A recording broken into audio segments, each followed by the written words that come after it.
IPL-ലെ മറ്റൊരു പോരാട്ടം. ഇത്തവണ ഡൽഹി ക്യാപിറ്റൽസും ലക്നൗ സൂപ്പർ ജയൻസും നേർക്കുനേർ. തുടക്കം മുതൽ ബൗളർമാർ ആധിപത്യം സൃഷ്ടിച്ച പോരാട്ടം. മത്സരത്തിൽ ടോസ് നഷ്ടപ്പെട്ട് ആദ്യം ബാറ്റ് ചെയ്ത ലക്നൗ 141 റൺസിൽ എല്ലാവരും പുറത്തായി.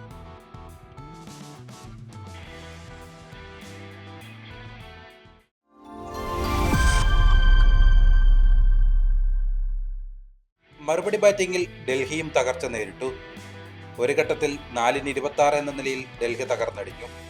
ലക്നൗ ആരാധകരുടെ മുഖത്ത് പുഞ്ചിരി വിടർന്നു. പക്ഷേ ആ സന്തോഷം തല്ലിക്കെടുത്തുന്നതായിരുന്നു പിന്നീട് കണ്ടത്. മത്സരം പൂർത്തിയാകുമ്പോൾ 6 വിക്കറ്റിന് ഡൽഹിയുടെ ജയം. 70 റൺസുമായി സമീർ റിസ്വിയായിരുന്നു ടോപ്പ് സ്കോറർ. പക്ഷേ പ്രതിസന്ധി ഘട്ടത്തിൽ ഡൽഹിക്ക് തുണയായത് മറ്റൊരു താരമായിരുന്നു, ദക്ഷിണാഫ്രിക്കക്കാരൻ ട്രിസ്റ്റൻ സ്റ്റബ്സ്. 32 പന്തിൽ 39 റൺസായിരുന്നു സ്റ്റബ്സിന്റെ സംഭാവന. ഒരിക്കലും ചെറുതല്ലാത്ത ഒരു നേട്ടം. അത് വ്യക്തമാക്കാൻ മറ്റൊരു കഥ കൂടി പറയേണ്ടതുണ്ട്. 2026 ജനുവരി 25 ദക്ഷിണാഫ്രിക്കൻ T20 ലീഗിന്റെ ഫൈനൽ മത്സരം. പ്രിട്ടോറിയ ക്യാപിറ്റൽസും സൺറൈസേഴ്സ് ഈസ്റ്റേൺ കേപ്പുമാണ് കിരീടപ്പോരിൽ മത്സരിക്കുന്നത്. പ്രിട്ടോറിയ ആദ്യം ബാറ്റ് ചെയ്തു. ദക്ഷിണാഫ്രിക്കയിലെ പേസും ബൗൺസുമുള്ള പിച്ചിൽ 7-158 എന്ന മാന്യമായ സ്കോർ ഉയർത്തി. കിരീടമുയർത്തുവാൻ ഈസ്റ്റേൺ കേപ്പ് മറുപടിക്കിറങ്ങി.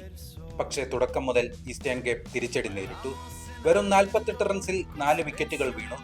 ഈസ്റ്റേൺ കേപ്പ് തോൽവിയെ മുന്നിൽ കണ്ട നിമിഷം ആറാമനായി അവരുടെ നായകൻ ട്രിസ്റ്റൻ സ്റ്റബ്സ് ക്രീസിലെത്തി. മാത്യു ബ്രീറ്റ്സ്കേയ്ക്കൊപ്പം സ്വന്തം ടീമിനെ കൈപിടിച്ചുയർത്തി. പിന്നീട് വിക്കറ്റുകൾ വീണില്ല. 6 വിക്കറ്റ് വിജയത്തോടെ സ്റ്റബ്സും സംഘവും കിരീടമുയർത്തി.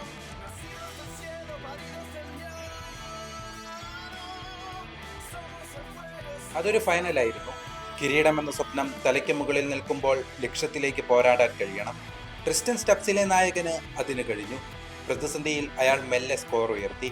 അവസാന ഓവറുകളിൽ കത്തിക്കയറി. ഇന്ന് ഡൽഹിയുടെ താരമായും അയാൾക്ക് ആ ലക്ഷ്യം പൂർത്തിയാക്കാൻ കഴിഞ്ഞു. ദക്ഷിണാഫ്രിക്കൻ ക്രിക്കറ്റിന് സന്തോഷിക്കാനേറെയുണ്ട്. നായകനായും പോരാളിയായും ഒരു താരം നിങ്ങളുടെ ടീമിലുണ്ട്. ട്രിസ്റ്റൻ സ്റ്റബ്സിനെ കൈവിടാതെ സൂക്ഷിക്കുക.